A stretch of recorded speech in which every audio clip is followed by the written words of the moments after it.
Hi friends, భారతదేశ supreme court ఇటీవల article 370 పట్ల ఇచ్చిన తీర్పుతో పాకిస్తాన్ మరియు దాని సపోర్టర్స్కు షాక్ తగిలింది. ఎప్పుడూ నిరంతరం అలజడులతో ఉండే జమ్మూ కాశ్మీర్లో ప్రస్తుతం ప్రశాంత వాతావరణం అలుముకుంది. అదే సమయంలో పాకిస్తాన్ ఆక్యుపైడ్ కాశ్మీర్లో అలజడులు మరియు నిరసనలు రోజురోజుకు పెరుగుతున్నాయి. గతంలో పాకిస్తాన్ ప్రోద్బలంతో కాశ్మీర్లో చాలా మంది స్వాతంత్ర నినాదాలు చేసేవాళ్లు. కానీ ఈ పరిస్థితులు రివర్స్ అయ్యాయి. ప్రస్తుతం పాకిస్తాన్ ఆక్యుపైడ్ కాశ్మీర్ పాకిస్తాన్ ప్రభుత్వానికి మరియు ఆర్మీకి వ్యతిరేకంగా అనేక నినాదాలు మరియు నిరసనలు చేస్తూ భారత్లో కలిసిపోతామని అక్కడ ప్రజలు కోరుకుంటున్నారు. ఇటీవల మన యూనియన్ మినిస్టర్ ఒక ఇంటర్వ్యూలో పాల్గొన్నప్పుడు యాంకర్ పాకిస్తాన్ ఆక్యుపైడ్ కాశ్మీర్ ఎప్పుడు తిరిగి వస్తుంది అని అడిగినప్పుడు తొందరలోనే అని సమాధానం చెప్పారు. భారత ప్రభుత్వం ఆర్టికల్ 370ని శాశ్వతంగా రద్దు చేసి జమ్మూ కాశ్మీర్ను భారతదేశంలో పూర్తిగా విలీనం చేసిన తర్వాత భారత ప్రభుత్వం ఇప్పుడు పాక్ ఆక్రమిత కాశ్మీర్ను తిరిగి తీసుకురావాలని యోచిస్తోందా? అవును. అయితే ఇది ఎలా సాధ్యం అవుతుంది, ఎప్పుడు జరుగుతుంది? ఆ విషయాల గురించి ఈ రోజు వీడియోలో తెలుసుకుందాం. చిన్నప్పుడు మీరు మీ స్కూల్లో ట్రూత్ ఆర్ డేర్ ఆడారు కదా? అదేవిధంగా బీజేపీ వ్యతిరేకవాదులు అండ్ సింపథైజర్స్తో ట్రూత్ ఆర్ డేర్ ఆడుతుంది. కశ్మీర్ రాజకీయ నాయకులు ఫరూక్ అబ్దుల్లా ఆర్టికల్ 370 గురించి ఒకసారి ఏమన్నాడంటే 370 ఆర్టికల్ను ఎలా తీసేస్తారో చూద్దామని సవాల్ చేశారు. ఒక ఫరూక్ అబ్దుల్లానే కాదు, చాలా మంది నాయకులు బీజేపీ ఆర్టికల్ 370ని తమ రాజకీయ ప్రయోజనాల కోసం వాడుకుంటుందే తప్ప చెయ్యాలనే చిత్తశుద్ధి లేదని అంటున్నారు. గవర్నమెంట్ దీనిని ఒక ఛాలెంజ్గా తీసుకుని 370 ఆర్టికల్ తొలగించింది. గవర్నర్ దీన్ని తొలగించిన తర్వాత ఆ ఆర్టికల్ని సమర్థించే వాళ్లంతా సుప్రీంకోర్టుని ఆశ్రయించారు. రాజ్యాంగంలోని ఆర్టికల్ 370 ప్రకారం జమ్మూ కాశ్మీర్కు ప్రత్యేక ప్రతిపత్తి రద్దు చేస్తూ కేంద్ర ప్రభుత్వం 2019లో తీసుకున్న నిర్ణయాన్ని సుప్రీంకోర్టు సమర్థించింది. సుప్రీంకోర్టు లదాఖ్ను కూడా కాశ్మీర్లో భాగంగానే ప్రకటించింది. ఇటువంటి నిర్ణయాల తర్వాత దేశంలో అనేక సంఘటనలు చోటు చేసుకుంటాయి. కొంతమంది సమర్థిస్తారు, మరికొంతమంది సమర్థించరు. సుప్రీంకోర్టు యొక్క లెగసీ పాడైందని అయోధ్య 370 ఆర్టికల్ ఇటువంటి వాటిపై తీర్పు వెలువడిన తర్వాత ఈ తీర్పు నచ్చని వాళ్లు సుప్రీంకోర్టులో ఒక వర్గానికి పనిచేస్తుందని విమర్శిస్తున్నారు. అదే సుప్రీంకోర్టు శబరిమలపై జోక్యం చేసుకుంటే వీళ్లంతా సుప్రీంకోర్టుని మెచ్చుకునేవాళ్లు. చాలా మంది బీజేపీ ప్రభుత్వం 370 ఆర్టికల్ను రద్దు చేయలేదని, బీజేపీ విషయంపై చాలా రాజకీయం చేస్తోందని వాదించారు. కానీ బీజేపీ 370 ఆర్టికల్ రద్దు చేసి చూపించింది. ఇప్పుడు కొత్త విమర్శను పైకి లేవనెత్తారు. అదేంటంటే పాక్ ఆక్యుపైడ్ కాశ్మీర్ భారత్తో ఎప్పుడు కలుస్తుంది అని అడుగుతున్నారు. దీనికి సమాధానంగా ఇటీవల యూనియన్ మినిస్టర్ పీఓకే తొందరలోనే భారత్లో కలుస్తుందని అన్నారు. అంతేకాకుండా home affairs minister Amit Shah పార్లమెంట్లో పీఓకే గురించి ఆలోచిస్తున్నామని చెప్పారు. 2019 నుంచి భారత యూనియన్ మినిస్టర్ పీఓకే తొందరలోనే భారత్లోనే కలుస్తుందని చెప్పారు. 2022లో రాజ్నాథ్ సింగ్ కూడా పీఓకే గురించి సానుకూలంగా ప్రస్తావించారు. యూనియన్ మినిస్టర్తో పాటు ఆర్మీ మాజీ జనరల్ వీకే సింగ్ పీఓకే భారత్తో కలుస్తుందని నమ్మకంగా ఉన్నారు. ఇదంతా రాజకీయ ఎత్తుగడ అని కొందరు వాదిస్తున్నారు. 2014లో బీజేపీ ప్రభుత్వం 370 ఆర్టికల్ను తీసేస్తామని, తొలగిస్తామని అన్నప్పుడు అది కూడా రాజకీయ ఎత్తుగడ అని చాలా మంది విమర్శించారు. కానీ బీజేపీ ప్రభుత్వం 370 ఆర్టికల్ను తొలగించి చూపించింది. 2024 తర్వాత ఏం జరుగుతుందో ఎవరికి తెలుసు? కాంగ్రెస్ పార్టీ తన పతనాన్ని తానే కోరుకుంటుంది.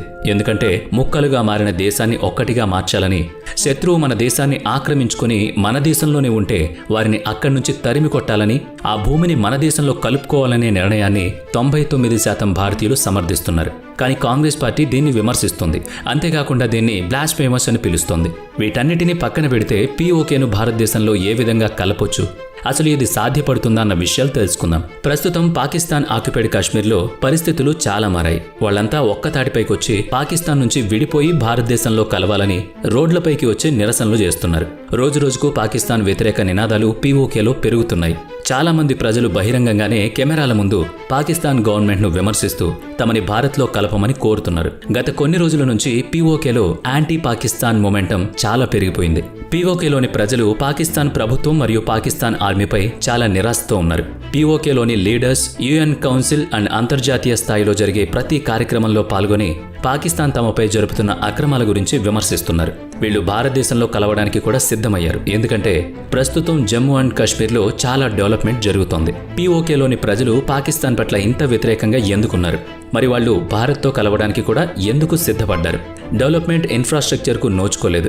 ఎందుకంటే పీఓకే పరిస్థితి కూడా మిగతా పాకిస్తాన్ లాగే ఎటువంటి డెవలప్మెంట్ ఇన్ఫ్రాస్ట్రక్చర్కు నోచుకోలేదు. పీఓకేలో నిత్యావసర ధరలు, ఎలక్ట్రిసిటీ బిల్లులు మరియు కాస్ట్ ఆఫ్ లివింగ్ సామాన్యుడికి అందనంత ఎత్తులోకి చేరాయి.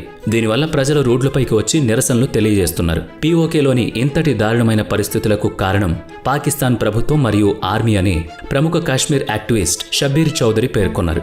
పీఓకేలోని ప్రజలు మరియు పొలిటీషియన్స్ ఆర్టికల్ 370ని ఎత్తివేసిన తర్వాత జమ్మూ కాశ్మీర్ ఏ విధంగా డెవలప్ అవుతుందో చూస్తున్నారు. ఇటీవల జమ్మూ కాశ్మీర్లో G20 సమ్మిట్ జరిగింది. ఆర్టికల్ 370ని తొలగించిన తర్వాత 890 central laws and welfare schemes Jammu కాశ్మీర్కు వర్తిస్తున్నాయి. Right to education, right to information and decrease in terrorism వంటివి కాశ్మీర్లో జరుగుతున్నాయి. కాశ్మీర్లో రాళ్లదాడి సమస్య కూడా తగ్గింది. 2018వ సంవత్సరంలో 1767కు పైగా రాళ్లదాడుల సంఘటన జరిగితే 2023కు వచ్చేసరికి అవి 0కు చేరాయి. అదేవిధంగా 2018లో 52 సార్లు నిరసనలు జరిగితే 2023కు వచ్చేసరికి ఆ సంఖ్య 0 అయింది. అంతేకాకుండా టెర్రరిజం కూడా దాదాపుగా పడిపోయింది. ఈ మధ్య అక్కడ అసలు దాడులు లేవు. సెక్యూరిటీ మరియు ఇన్ఫ్రాస్ట్రక్చర్ను యుద్ధ ప్రాతిపదికన డెవలప్ చేస్తున్నారు. జమ్మూ కాశ్మీర్లోని చాలా ప్రాంతాలకు చేరుకోవడానికి ప్రపంచ స్థాయి విలువలతో కూడిన భారీ టన్నల్స్ నిర్మిస్తున్నారు. రోడ్స్ మరియు హైవే నెట్వర్క్స్ జమ్మూ కాశ్మీర్లో చాలా వేగంగా అభివృద్ధి చెందుతున్నాయి. ఏ విధంగా భారతదేశంలోని అన్ని ప్రాంతాల్లో వాటర్ ఫెసిలిటీ ఉంటుందో అదేవిధంగా జమ్మూ కాశ్మీర్లో కూడా ప్రతి గ్రామానికి, ప్రతి ఇంటికి రక్షణ మంచినీరు అందించే విధంగా ప్రయత్నాలు జరుగుతున్నాయి. జమ్మూ కాశ్మీర్లో సెక్యూరిటీ పెరిగింది, ఇన్ఫ్రాస్ట్రక్చర్ అభివృద్ధి చెందింది.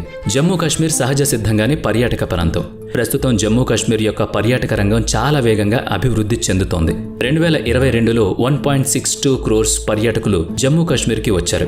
భారతదేశానికి స్వాతంత్రం వచ్చిన తర్వాత ఇంత స్థాయిలో పర్యాటకులు జమ్మూ కాశ్మీర్కి రావడం ఇదే మొదటిసారి. జమ్మూ కాశ్మీర్లో 29,000 కోట్లకు పైగా ఇండస్ట్రియల్ డెవలప్మెంట్ జరగబోతోంది. ఇవి 2037వ సంవత్సరం వరకు పూర్తి కానున్నాయి. AIIMS, IIT, IIM మరియు 7 మెడికల్ కాలేజీలు జమ్మూ కాశ్మీర్లో మొదలు కాబోతున్నాయి. జమ్మూ కాశ్మీర్లో ప్రధానమంత్రి ఆవాస్ యోజన కింద సుమారు 2 లక్షల ఇండ్ల నిర్మాణాలు జరుగుతున్నాయి. టూరిజం పరంగా 2023 ఆగస్టు వరకే 1.27 కోట్ల టూరిస్టులు వచ్చారు. దీన్ని బట్టి అర్థం చేసుకోవచ్చు టూరిజం ఎంతగా డెవలప్ అయిందో. 2022తో పోల్చుకున్నప్పుడు టూరిజంలో చాలా మార్పులు వచ్చాయి. టూరిజంలో ప్రతి సంవత్సరం ఒక కొత్త రికార్డ్ నమోదవుతోంది. జమ్మూ కాశ్మీర్లో భారత ప్రభుత్వం పెట్టుబడులను పెడుతుంటే దీనికి పూర్తిగా వ్యతిరేకంగా పీఓకేలో పరిస్థితి నెలకొంది. పీఓకేలో పాకిస్తాన్ పెట్టుబడులు పెట్టకపోగా పీఓకేకు సంబంధించిన సంపదను తీసుకువెళ్లి వేరే ప్రదేశాల్లో ఉపయోగించుకుంటోంది. అంతేకాకుండా పీఓకే ప్రాంతంలోని ప్రజలను థర్డ్ క్లాస్ సిటిజన్స్ గా చూస్తున్నారు. అక్కడ ఎలక్ట్రిసిటీని, రిసోర్సెస్ ని పాకిస్తాన్లోని పంజాబ్కు పంపించడం జరుగుతోంది. వివిధ రకాల కొత్త ట్యాక్సెస్ ని పీఓకేపై పాకిస్తాన్ అమలు చేస్తోంది. దీన్ని వ్యతిరేకిస్తూ ప్రజలు నిరసనలు వ్యక్తం చేస్తున్నారు. అంతేకాకుండా పంజాబ్లోని వ్యక్తులను పీఓకేలో స్థిరపడే విధంగా చేస్తున్నారని పీఓకే యాక్టివిస్టుల వాదన.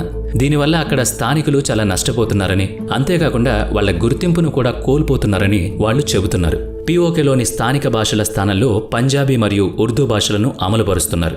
అన్ని రాజకీయపరమైన నిర్ణయాలను పాకిస్తాన్ ఆర్మీ పీఓకేలోని ప్రజల అభిప్రాయాలను తెలుసుకోకుండానే సొంతంగా నిర్ణయం తీసుకుంటోంది. వారి స్థానిక సంస్కృతిని కూడా అణచివేస్తున్నారు. ఇటీవల పీఓకేలో ముఖ్య వ్యక్తి అయినటువంటి అల్ హుస్సేన్ను అరెస్ట్ చేయించడం జరిగింది. ఆ చర్యల వల్ల పీఓకేలోని ప్రజల కోపం కట్టలు తెంచుకుంది. వాళ్ళు మేము సివిల్ వార్కి సిద్ధమని పాకిస్తాన్ ఆర్మీకి వార్నింగ్ కూడా ఇచ్చారు. ప్రజలు భారతదేశంలోకి ప్రవేశించడానికి కార్గిల్ రోడ్ని ఓపెన్ చేయమని పాకిస్తాన్ ఆర్మీని డిమాండ్ చేయడం మొదలుపెట్టారు. పీఓకేలో ఫుడ్, వాటర్ మరియు మెడిసిన్ యొక్క షార్టేజ్ మొదలైంది. టెర్రరిస్ట్ దాడులు జమ్మూ కాశ్మీర్లో తగ్గాయి, పీఓకేలో పెరుగుతూ పోయాయి. ఇటీవలే పీఓకేలో ఒక టెర్రరిస్ట్ బస్పై దాడి చేయడం వల్ల 8 మంది చనిపోయారు, 26 మంది గాయాల పాలయ్యారు. ఈ సంఘటనలు చాలా మందిని కలచివేస్తున్నాయి.